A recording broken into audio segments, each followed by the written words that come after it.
అర్ధరాత్రి 1 గంటకి అశ్వారూఢుడై రామచంద్రమూర్తి 13-14 ఏళ్ల వయస్సు కూడా లేనటువంటి నవయౌవన శైశవంలో ఉన్నటువంటి వాడు అరణ్యంలో ఉన్న వశిష్ఠుని దగ్గరికి వెళ్ళాడు. అక్కడికి వెళ్ళి విచిత్రంగా తలుపు కొట్టాడు. కాలింగ్ బెల్ లేదు కదా, అందుకని తలుపు కొట్టాడు అర్ధరాత్రి 1 గంటకి. అప్పుడు వశిష్ఠునికి మెలకు వచ్చి లేచి, ఎవరు మీరు అన్నాడు. అది తెలియకే వచ్చాను అన్నాడు ఆయన. అది యోగ వాసిష్ఠ ప్రారంభం. తలుపు కొడితే మరి నువ్వెవరు అంటాం కదా, ఎవరు నువ్వు అన్నాడు. అది తెలియకే వచ్చాను అన్నాడు ఆయన. అది సమాధానం. వెంటనే వశిష్ఠుడు తలుపు తీశాడు. గురువు బోధించవలసిన సమయం అది. శిష్యుడికి ఎప్పుడు హృదయంలో తపన కలిగిందో అప్పుడు చెప్పాలి. ఇది చాలా జటిలమైన విషయమయ్యా, ఎన్నో పుణ్యాలు చేస్తే కానీ అర్థం కాదు, ఇంకొంచెం చూద్దాం, ఇవన్నీ ఊరికే దాటేసే వ్యవహారాలు. దానికి పుణ్యం దేనికి? 2 ముక్కలు చెప్పడానికి. ఏదో చెప్పి దాటేయకూడదు. ఇలా మాట్లాడుతున్నానంటే గురువుకే అర్థం కాలేదు విషయం, అది ఈయనకే అర్థం కాలేదు, ఆయనకేం చెబుతాడు, అందుకని దాటేస్తాడు. వశిష్ఠుడికి అర్థమైంది పూర్తిగా. అందుకని రామా, అడగవలసిన వాడు నువ్వు, అడగవలసిన ప్రశ్న అడిగావు, చెబుతా వెంటనే అన్న తలుపు తీసి యోగ వాసిష్టం ప్రారంభం చేశాడు. ఆ తర్వాత మరునాడు వశిష్ఠుని దశరథ మహారాజుకు ఆ విషయం తెలిసి వీళ్ళిద్దరినే అర్థించి సభలో చెప్పండి, విశ్వామిత్ర మహర్షిని కూడా పిలుద్దాం, అందరూ వస్తారు, లక్ష్మణ భరత శత్రుఘ్నుడు అందరూ వింటారు, రాముడు ఒక్కడూ వింటే అలాగే నేను వింటాను, ముఖ్యంగా అందరూ వింటారు, సభలో చెప్పండి అంటే రాజాజ్ఞ మేరకు వశిష్ఠుడు రామచంద్రుడు దాన్ని సభలో కొనసాగించారు. అటువంటి యోగ వాసిష్టంలో మనం చాలా ఆలోచన చింతన అనేది మన ఏ దశకి తీసుకెడుతోందో తెలుసుకునేటువంటి ప్రయత్నం చేద్దాం. రామా, మొత్తం జీవితం అంతా మనిషి శరీరం మీద ఆధారపడి లేదయ్యా. చాలామంది మానవులు శరీరానికి అస్తమాను వైద్యాలు చేయిస్తూ ఉంటారు, శరీరం గురించి ఎన్నో జాగ్రత్తలు తీసుకుంటారు. కాస్త లావెక్కామని పొద్దున్నే నడక మొదలెడతాడు, మళ్ళీ సన్నబడ్డాం కదా అని ఏదో తినడం మొదలు పెడతాడు. కాస్త ఏదైనా ఒంటి మీద చిన్న మచ్చ వచ్చిందంటే దానికి 100 రకాల లేపనాలు పూసేస్తాడు, సౌందర్యం తగ్గిపోయిందని. ఇంక ఈ శరీరాన్ని పోషించడానికి కోట్ల రూపాయలు సంపాదిస్తాడు. మనస్సును గురించి ఎవడు ఆలోచించడయ్యా అసలు. చిత్తం కారణమర్థానాం తస్మిన్ సతి జగత్రయం తస్మిన్ క్షీణే జగక్షీణం తచ్చికిత్స్యం ప్రయత్నతః అంటాడు యోగ వాసిష్టం మొదట్లోనే. చిత్తం కారణమర్థానాం, జీవితంలో అన్ని విషయాలకి మూలమైంది మనస్సు, శరీరం కాదు. మనం శారీరక దృష్టి తగ్గించుకొని మనస్సు మీద దృష్టి పెడితే వెంటనే వేదాంతం అంతా అర్థమవుతుందండి, వెంటనే అర్థమవుతుంది. మనం ఎవ్వరం దాని మీద దృష్టి పెట్టాం. మన మనస్సు ఎలా ఆలోచిస్తోంది, ఏం ఆలోచిస్తోంది, అది ధర్మమేనా, అసలు దీనికి ఏం కావాలి, ఈ ఆలోచన మనం ఎప్పుడూ చెయ్యం. ఎందుకంటే ఆలోచించేది మనస్సే, ఆలోచించడానికి సాధనము మనస్సే, ఆలోచిస్తే దొరికేది మనస్సే, 3 ఒకటే. అందుకని మనం కొంచెం కష్టం, మనస్సును నిలబెట్టుకోవడం కష్టం. శరీరాన్ని నిలబెట్టుకోవచ్చు, కాలు ఇలా పెట్టాలంటే పెట్టచ్చు, వేలు ఇలా పెట్టాలంటే పెట్టచ్చు, మనస్సును శ్రద్ధగా పెట్టవాలంటే కష్టం, అది అందుకే పెట్టం. అందుకే మనం చేసే దైవ పూజలు కూడా ఫలించవు, ఎక్కువ భాగం ఫలిస్తాయని మనం అనుకుంటూ ఉంటాం, అదో భ్రమ. ఫలించవు. నువ్వు ఎన్ని యాత్రలు చేసినా ఒకటి, ఎందుకంటే మనస్సు పెట్టలేదు. నువ్వు అక్కడ ఆకులు పెట్టావు, పూలు పెట్టావు, అన్ని కాళ్ళు ఎట్టావు, వేళ్ళు ఎట్టావు, మనస్సు పెట్టలేదు. మనస్సు ఎక్కడో ఉంది. చిత్తమే అన్నిటికీ మూలం. చిత్తం కారణమర్థానాం తస్మిన్ సతి జగత్రయం. 3 లోకాలు దాంట్లోనే ఉన్నాయన్నాడు. 3 లోకాలు మనస్సులో ఎలా ఉంటాయండి? 3 గుణాలు ఉన్నాయి మనస్సులో, సత్వగుణం, రజోగుణం, తమోగుణం. ఆ 3 లోకాలు. సత్వగుణం అధికంగా ఉండే లోకం స్వర్గలోకం, రజోగుణం అధికంగా ఉండే లోకం మర్త్యలోకం, మానవలోకం, తమోగుణం అధికంగా ఉండే లోకం పాతాళలోకం, రాక్షసలోకం. ఈ 3 గుణాల నుంచే 3 లోకాలు ఏర్పడ్డాయి. 3 లోకాలు మన మనస్సులోంచే ఏర్పడ్డాయి, మన గుణాలే అవన్నీ. అందుకే ఆ పేర్లు చూసినా అర్థమవుతుంది. స్వర్గలోకం, మర్త్యలోకం, పాతాళలోకం, ఆ పేర్లు గమనించండి చాలు. స్వర్గ, అందులో మొదటి అక్షరం స, ఎందుకంటే వాళ్ళకి సత్వగుణం ఎక్కువ ఉంటుంది. సకారం తర్వాత 2వ అక్షరం ర, ఆ రజోగుణం, దానిది 2వ స్థానం. దేవతలకి సత్వగుణం ఎక్కువ ఉంటుంది, రజోగుణం కొంత ఉంటుంది, తమోగుణం ఉండదు. అందుకే స్వర్గ అన్న దాంట్లో తావో తకారం లేదు. మనం ఉండే లోకాన్ని మర్త్యలోకం అంటారు. మర్త్య మా తీసేయండి, రకారం ఉంది, ముందు రజోగుణం ప్రారంభం, రజోగుణం ఉంటుంది, రకారం కింద తావొస్తుంది, రజోగుణం తమో గుణం ఉన్నాయి. మర్త్య అన్న శబ్దంలో సకారం లేదు, మనలో సత్వగుణం ఉండదు, రజోగుణం తమో గుణమే ఉంటాయి. ఇక రాక్షసులు ఉండేది పాతాళ లోకం, వీళ్ళ దుంపదగ, అందులో సకారము లేదు రకారము లేదు, తకారమే ఉంది, పాతా అని బాగా దీర్ఘంగా ఉంది, అది తమో గుణమే ఎక్కువ. ఇది మన సంస్కృత భాష, ఇది మన సంస్కృతి. ఒక మాటతో చెప్పింది మొత్తం 3 లక్షణాలు. స్వర్గ మర్త్య పాతాళ అనే మాటలు చూడవయ్యా అర్థమైపోయింది అని. భాష గొప్పతనం అంటే తెలుగుని సంస్కృతాన్ని మనం నిలబెట్టుకుంటే ఇంకా వేరే ఏమీ ఎక్కల. భాష భగవంతుడు అన్నీ అవే. ఈ 3 గుణాల నుంచే 3 లోకాలు వచ్చాయి. అంటే తస్మిన్ సతి జగత్రయం. మనం ఏదైనా పని చేస్తున్నామంటే దాని నుంచి ఏమీ ఆశించకుండా ఏదో ప్రశాంతంగా పనిచేస్తున్నామంటే సత్వగుణంలో ఉన్నాం. ఏదో ఆశిస్తున్నాం రాకపోతే బాధపడుతున్నాం అంటే రజోగుణంలో ఉన్నాం. మనమేమి ఆశించకపోగా ఎదుటివాడికి దక్కడానికి వీలు లేదు అని తీవ్రమైన పట్టుదలతో చేస్తున్నామంటే తమో గుణంలో ఉన్నాం. నాకు రాకపోయినా మంచిదే, వాడికి రావద్దు అంటే తమో గుణం. నాకు వస్తే నేను ఆనందిస్తా, రాకపోతే ఏడుస్తా అంటే రజోగుణం.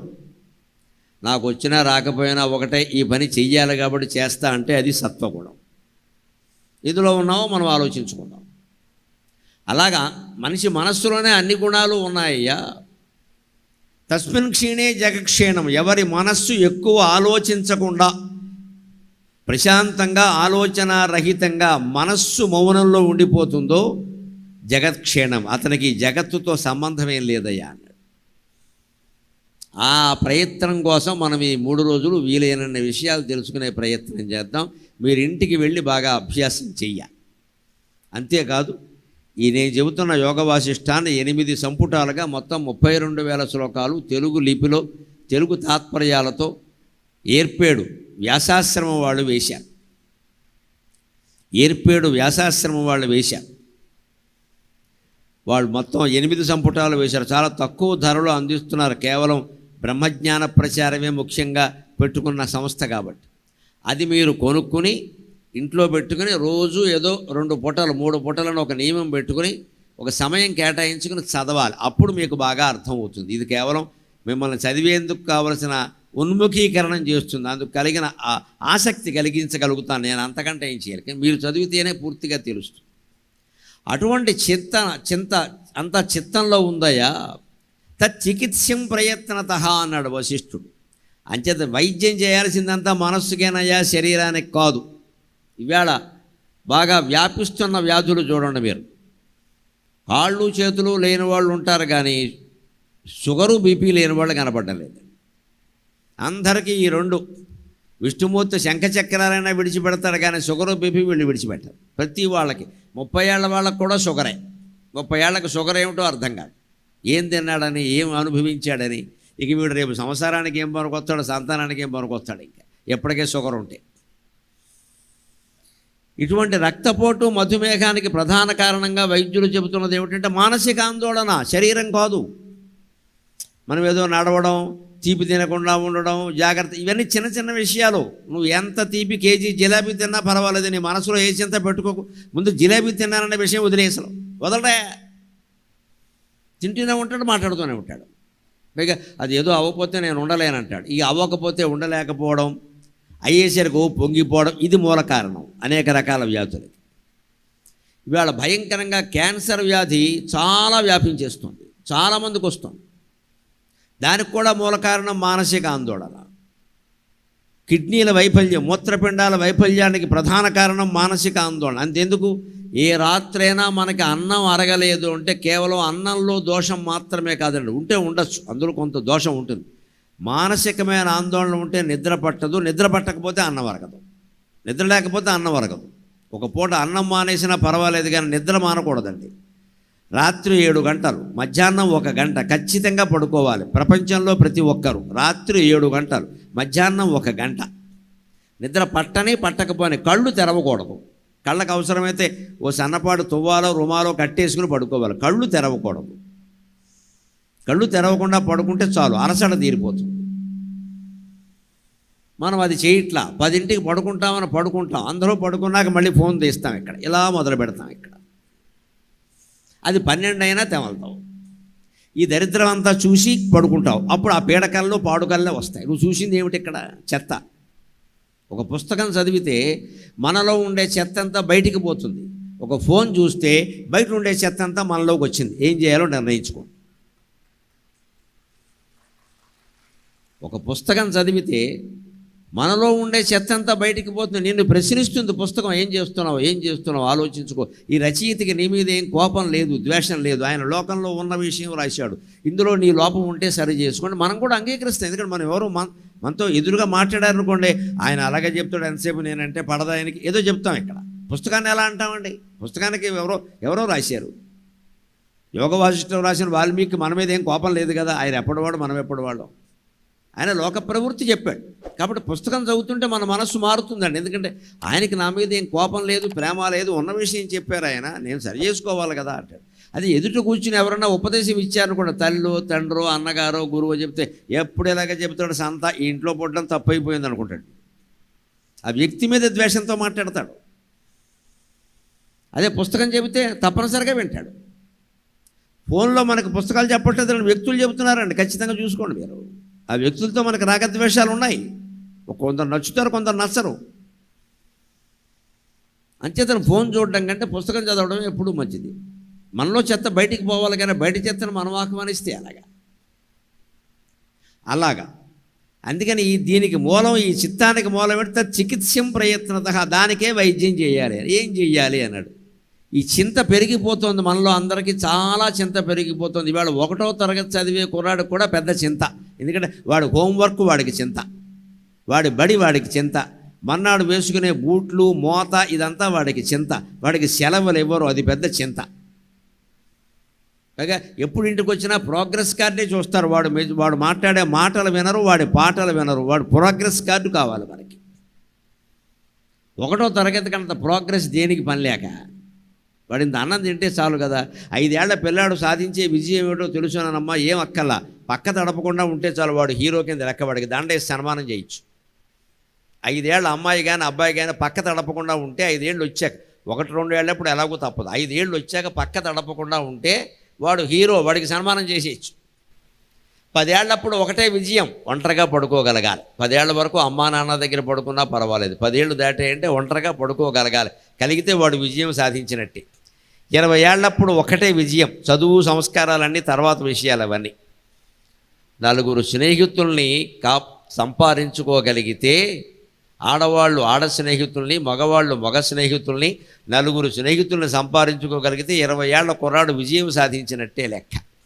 30 ఏళ్ల వాడికి విజయం ఏమిటో తెలుసా? పెళ్లి చేసుకుని సంపూర్ణంగా శృంగార భోగాలన్నీ వాత్స్యాయన కామసూత్రాల్లో చెప్పినట్టుగా అనుభవించగలిగితే వాడు విజయం సాధించినట్టే లెక్క. 40 ఏళ్ల వాడికి భోగం ఏమిటో తెలుసా? మళ్ళీ 40 ఏళ్లకి జీవితానికి సరిపడా ఉద్యోగం ద్వారా కానీ, వ్యాపారం ద్వారా కానీ, వ్యవసాయం ద్వారా కానీ జీవితాంతం ఇబ్బంది లేనంత డబ్బు వాడు 40 ఏళ్లకి సంపాదించగలిగితే వాడు హీరో. మళ్ళీ అక్కడి నుంచి కిందకి తిరుగుతుంది చక్రం, గమనించండి. మళ్ళీ 50 ఏళ్లకి హీరో ఎలాగ విజయం ఏంటంటే, 40 ఏళ్లకి ఏది ఉందో 50 ఏళ్లకి అది అప్పటికి ఉద్యోగం చేస్తూ ఉంటాడు. జీవితానికి సరిపడా డబ్బు సంపాదించాలి. వృద్ధాప్యం వస్తుంది, ఎవరు చూస్తారు? డబ్బు ఉంటే ఎవరన్నా చూస్తారు, డబ్బు ఉంటేనే చూడడం లేదు, లేకపోతే ఎవరు చూస్తారు? సంపాదించాలి. 40 ఏళ్ల విజయం 50 ఏళ్ళు. 60 ఏళ్లకి విజయం ఏమిటో తెలుసా? 30 ఏళ్లప్పుడు ఉన్న శృంగార భోగాలు లేకపోయినా, వాటి గురించిన ఓపిక సామర్థ్యాలు తగ్గిపోయినా, కాస్త సరసమాడడం, సరదాగా ఉండడం తెలిస్తే వాడు పెద్ద హీరో. ఇంకా కాస్త తాంబూలం వేసుకోవడం, భార్యను ఆట పట్టించడం, భార్య ఏమన్నా అన్నా కూడా సరదాగా తీసుకోవడం ఉంటే వాడు హీరో. 70 ఏళ్లకు విజయం ఏమిటో తెలుసా? 20 ఏళ్లప్పుడు సంపాదించుకున్న 4 మిత్రుల్ని 70 ఏళ్ల పాటు తనకి మిత్రులుగా అట్టి పెట్టుకోగలిగితే అది గొప్ప విజయం. ఇంకేం కళ. మేము ఎప్పుడో కాలేజీలో మిత్రులు అండి, ఇప్పటికీ మేము కలిసే ఉంటాం, కలుస్తూ, చాలు గొప్ప విజయం. అన్నేళ్ళు 50 ఏళ్ల పాటు స్నేహం కొనసాగిందంటే గొప్ప విజయం అది. ఇంకేమక్కల. 60 ఏళ్ళకి 70 ఏళ్ళకి అది విజయం కదా. 80 ఏళ్ళకి విజయం ఏమిటో తెలుసా? సరిగ్గా 10 ఏళ్ళదే, మళ్ళీ పక్క తడపకుండా ఒంటరిగా పడుకోగలిగితే అదే విజయం. 80 ఏళ్ళకి మళ్ళీ కొడుకో ఎవరో పడుకోవాలనుకున్నా, ఆ ముసలాయన 80 ఏళ్ళైనా ఆయనకు గదిస్తే, భార్య కూడా లేకపోయినా, లేకపోతే భార్యకి భర్త కూడా లేకపోయినా ఆవిడ ఒక్కావిడ అలా పడుకోగలిగితే రామకృష్ణ అనుకుంటూ విజయం సాధించినట్టే. 85 ఏళ్ళకి విజయం ఏమిటో తెలుసా? మళ్ళీ 5 ఏళ్ల విజయమే, పక్క తడపకుండా ఉంటే అదే విజయం. 85 ఏళ్ళు దాటి బతుకుంటే బతుకుండడమే విజయం, ఇంక వేరే విజయాలు ఏమక్కర్లేదు. ఇవ్వండి విజయాలు. ఈ విజయాలు మనకు నచ్చవు. మావాడు ఎంబీబీఎస్, మావాడు ఇంజనీర్, మావాడు ఆస్ట్రేలియా, మావాడు అమెరికా, మేము పోయినా సరే వాడు రాడు, ఇది మనకు కావాలి విజయం. ఇక్కడ మావాడికి ఇంత ప్యాకేజీ, మావాడికి ఇంత లీకేజీ, ఇది కావాలి మనకి. ఇక్కడ మన విజయాలు మారిపోయాయి ఈవేళ. ఈ సామాన్యమైన విజయాలు మనకు నచ్చవండి. అందుకే ఈవేళ ఏమైందంటే మన వాళ్ళకి ప్యాకేజీలు ఉంటాయి, మలమూత్రాలు దిగ్బంధం అయిపోయినాయి, రోగాలు వస్తున్నాయి. ఒంటరిగా పడుకుంటాడు, అన్నీ ఆలోచిస్తూ ఉంటాడు. ఇక్కడ ఆలోచిస్తూ పడుకోవడం, వీడు పడుకుంటే వెంటనే గుర్రెట్టేయాలి, పక్కవాడు గొడవెట్టాలి, అంత గుర్రు పెట్టాలి, వాడే అదృష్టవంతుడు. వీడు గుర్రు పెట్టేవాడు ఎవడు లేడు, పడుకునేవాడే లేడు ఇక్కడ. అందుకని చెబుతున్నాడు యోగ వాసిష్టంలో ఉపశమ ప్రకరణలో, ఈ జీవితం నుంచి ప్రశాంతిని, ఉపశమాన్ని పొందాలంటే ఈ సూత్రం పాటించాలి. రామచంద్ర చింతనే నైధతే చింత, చింతనే నైధతే చింతాత్వింధనేనేవ పావకః, చింతనే నైధతే చింతాత్వింధనేనేవ ఇంధనేనైవ పావకః, చింతనే నైధతే చింతాత్వింధనేనేవ పావకః, నశ్యత్య చింతనేనైవ నశ్యత్య చింతనేనైవ వినా వినేంధనమివానలక, నశ్యతి అచింతనేనైవ వినేంధనమివానలక. ఆలోచన ఎందుకు పెరుగుతోంది రామచంద్ర? ఆలోచన వల్లే ఆలోచన పెరుగుతుంది. నువ్వు ఆలోచించడం మానై, ఎందుకు పెరుగుతుందో చూద్దాం అన్నాడు. నాకు అనుకోకుండా ఆలోచనలు వచ్చేస్తున్నాయండి, దాన్ని మార్చుకునే అవకాశం ఉందండి. ఇప్పుడే చెబుతా, కాసేపట్లో వశిష్ఠుడు చెప్పింది మార్చుకునే అవకాశం. ఆలోచనను మార్చుకోవచ్చు. ఆలోచనలన్నీ మూట కట్టేయచ్చు, పాత బట్టల మూట కట్టినట్టే. ఆలోచనలను నిగ్రహించుకోవచ్చు, ఆచారంలో పెట్టకుండా. ఆలోచనలు వస్తుంటే ఆపు చేయొచ్చు, నిరోధించవచ్చు. అసలు ఆలోచనలు రాకుండా కూడా చేయొచ్చు, నిషేధించవచ్చు. సాధ్యమే. మానవ ప్రయత్నానికి సాధ్యం కానిది లేదు. మనిషి ప్రయత్నించడు. మనిషికి ఉన్న పెద్ద జబ్బు ఏమిటంటే షుగర్ కంటే, బీపీ కంటే, క్యాన్సర్ కంటే, అన్ని రకాల కంటే పెద్ద జబ్బు బద్ధకం అండి. బద్ధకం. ఏ పని చేయాలన్నా బద్ధకం. మనం సులువుగా పని అయిపోవాలని కోరుతాం, మనం కష్టపడకుండా మనకి ఫలితం రావాలని కోరుతాం. అందుకే మనం విజయం సాధించాం. చింతనేన ఏధతే చింత, ఇంధనేనేవ పావకః. అక్కడ దీపం వెలిగించాం, అప్పుడు చూడండి అప్పుడే కొడిగట్టే స్థితికి వచ్చింది. అంటే ఏం చేయాలి? ఆ వెనకాల ఒత్తిడి కొంచెం పైకి ఎగదోస్తే అది ఇంకాస్త వెలుగుతుంది. మీరు ఎగదోయలేదు అనుకుంటే ఆగిపోతుంది. ఆలోచన కూడా అంతే, ఎగదోయకండి, ఆగిపోతుంది అంతే. ఇక్కడ దీపం వెలగడం అవసరం. ప్రత్యక్షమైన ఉదాహరణ చెబుతున్నాం. దీపం వెలగడం అవసరం. దీపం వెలుగుతోంది, అది కొడిగట్టింది అన్నప్పుడు ఏం చేయాలి? మనం కొంచెం ఎగదోస్తే వెలుగుతుంది, లేదా ఒకవేళ ఆరిపోతే మళ్ళీ వెలిగిస్తే వెలుగుతుంది. మన ఆలోచన అయినా అంతే. మీరు మళ్ళీ వెలిగిస్తున్నారు. మనం చేస్తున్న పని ఏమిటంటే దాన్ని ఆరణీయకుమా ఈ దీపం క్యాన్సర్ వచ్చే వరకు అని పాడుతూ ఉంటాం. మనం ఓ చింత మనస్సులో ప్రవేశించిందండి. ఇది ఇప్పుడు అవుతుందా? రాత్రి 10 గంటలకు పడుకున్నప్పుడు మీకు పిల్ల పెళ్లి గురించి ఆలోచన వచ్చిందమ్మా. రాత్రి 10ంటికి పెళ్లి చేస్తారా? మీరు చేయరు కదా. తెల్లారాలి కదా, ఆ సంబంధం ఏదో వస్తుంది, చూడాలి కదా. లేదు ఇంకేదో నెట్లోనో గుట్లోనో ఎక్కడో. ఇప్పుడు అర్ధరాత్రి చేయలేరు కదా, వదిలేయచ్చు కదా. అదే ఆలోచిస్తూ కూర్చుంటాడు. ఏమిటో ఆ పెళ్ళి ఒక్కటే అయిపోతే అవుతుంది. ఒక రాక్షసుడు వస్తాడు, చచ్చిపోతారు. ఇక్కడ పెళ్లి కాకముందేనే ఉంటుంది పిల్ల. ఇదే చింత. అయ్యే కాలానికి అవుతుంది. కళ్యాణం వచ్చినా కక్కు వచ్చినా ఎవడో ఆపలేడని సామెత. ఇదిలో కళ్యాణం వచ్చినా కక్కు వచ్చినా ఎంత బాగా చెప్పారు. అదేమో కళ్యాణం, ఇదేమో కక్కు. కక్కు అంటే వాంతి వస్తే ఆపుకోగలరండి? కళ్యాణమేనా అంతేనండి. ఆ సమయానికి తోసుకొచ్చేస్తారు ఇంటికి. ఏమిటో ముహూర్తాలు కూడా అలా వచ్చేస్తాయి విచిత్రంగా. ఎంతో కష్టపడి 5 ఏళ్ళు సంబంధాలు చూస్తే ఓసారి ఎందుకు 5 నిమిషాలు అయిపోతుంది. అసలు ఆ మనసులో ఎలా కలిసి తెలియదు, మనం ఎలా ఒప్పుకున్నాం. విచిత్రం అది. అదే గడియ. ఆ గడియ వచ్చినప్పుడు అవుతుంది. నీ ప్రయత్నం నువ్వు చేయాలి. నువ్వు గడియ వేసుకొని కూర్చోకు. వచ్చేవాడిని ఆపడం కోసం నువ్వు గడియ వేసుకొని కూర్చుంటే గడియ రాదు. నువ్వు గడియ తీసి అట్టిపెట్టు. సంబంధాలు చూస్తూ ఉండు, ప్రయత్నాలు చెయ్యి. ఏదో కుదరకపోతే ఎట్టి పరిస్థితుల్లో అమ్మాయికి కానీ అబ్బాయికి కానీ నచ్చని సంబంధం చేయకూడదు. అవి నిలబడవు. నచ్చితేనే నిలబడాలి, nచ్చకపోతే ఎందుకు నిలబడతాయి? బలవంతంగా చేయకూడదు. వాళ్ళకి నచ్చడమే ముఖ్యం. ఆ నచ్చడం అనేది రూపం వరకే, మిగిలిన విషయాలు వాళ్ళు మాట్లాడనివ్వద్దు. ఇవాళ అన్ని విషయాలు వాళ్ళే మాట్లాడుతున్నారు. ప్యాకేజీ వాళ్ళే, ఆరోగ్యాలు వాళ్ళే, అన్నీ వాళ్ళే. ఇంకెందుకండి పెద్దవాళ్ళు పనిలేక? డబ్బు గురించి ఆ తల్లి ఈ తల్లి మాట్లాడుకోవాలి. పిల్లాడు చదువు గురించి, ఉద్యోగం గురించి ఆ తండ్రి ఈ తండ్రి మాట్లాడుకోవాలి. ఆరోగ్యాన్ని గురించి కుటుంబంలో పెద్దలు మాట్లాడుకోవాలి.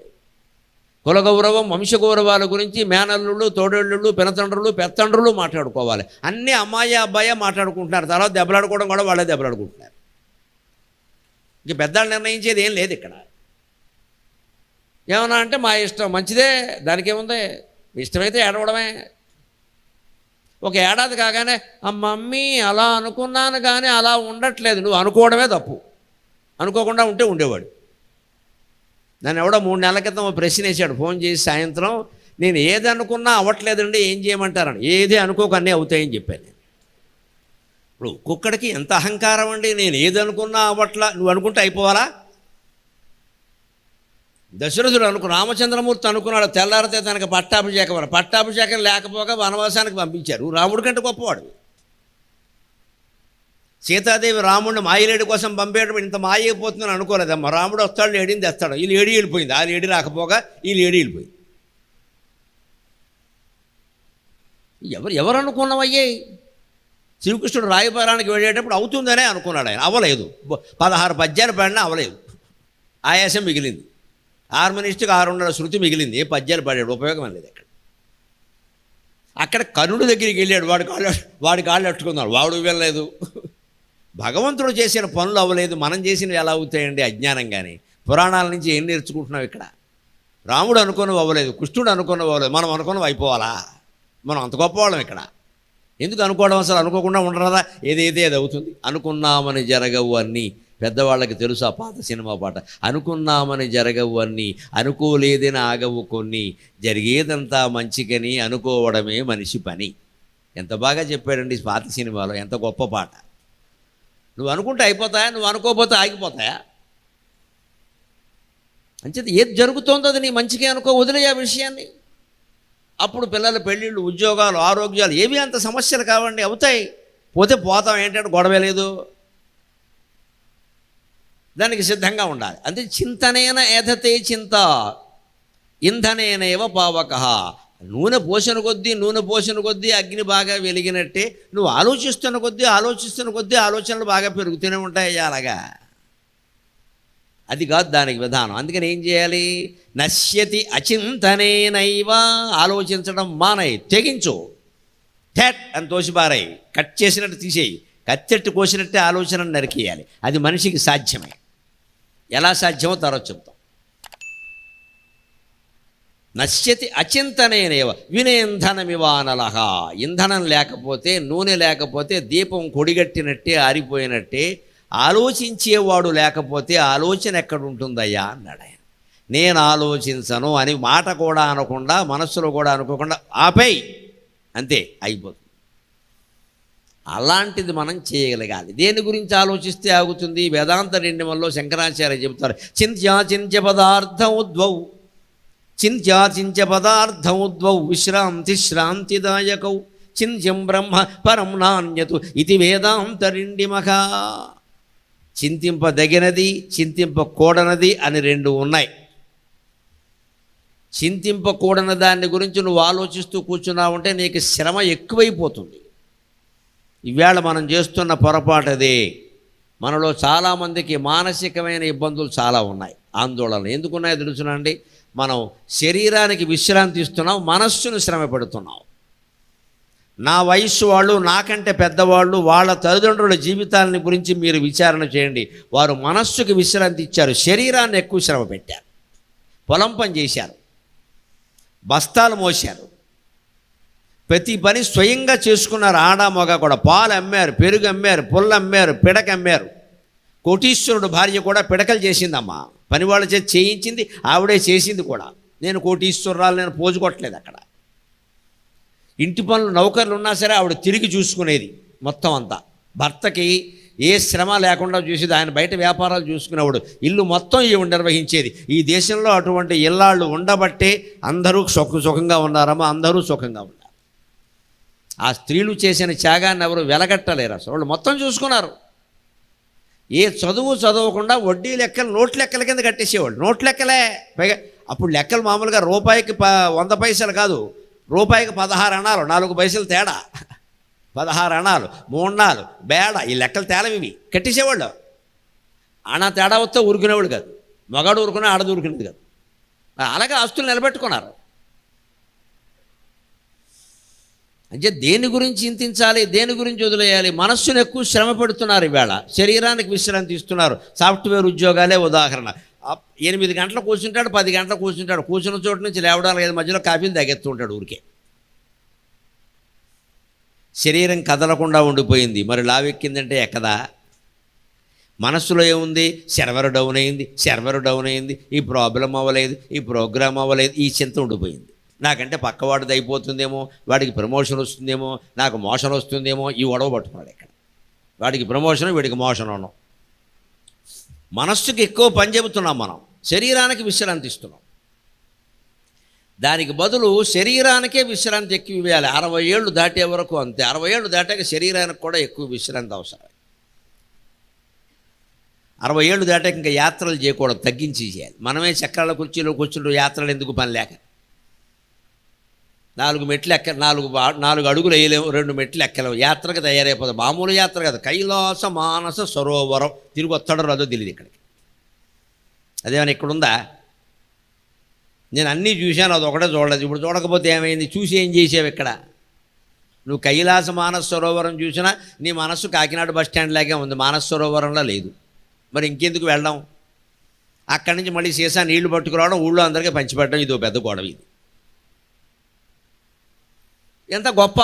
నేను చూసొచ్చా, ఈ నీళ్లు తాగు. ఏమవుతుంది? ఆ నీళ్ళు ఎప్పుడో కీర్తిపురవానం. ఎందుకు నీళ్లు తాగడం పని లేక? ఈ పిచ్చి నమ్మకాలు వదులుకోవాలి. నువ్వు కైలాసాన్ని, నీ సరోవరాన్ని నీ మనస్సులో నువ్వు చూడగలవు.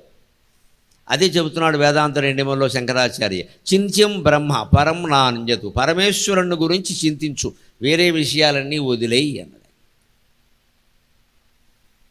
పరబ్రహ్మచింతన అంటే నమో నారాయణాయేతి మంత్ర సర్వార్థ సాధక. ఏ రకంగా మనస్సును ఆపాలో, ఆలోచనలన్నీ ఒకే మూట కట్టేయాలో యోగ వాసిష్టం ఉపశమ ప్రకరణంలో చెబుతున్నాడు. నమో నారాయణాయేతి మంత్ర సర్వార్థ సాధక నాపైతి మమ హృత్కోశాత్ ఆకాశాదివ మారుతక. ప్రహ్లాదుడు తపస్సు చేస్తాడు, ఆ ఘట్టం వస్తుంది ఇందులో.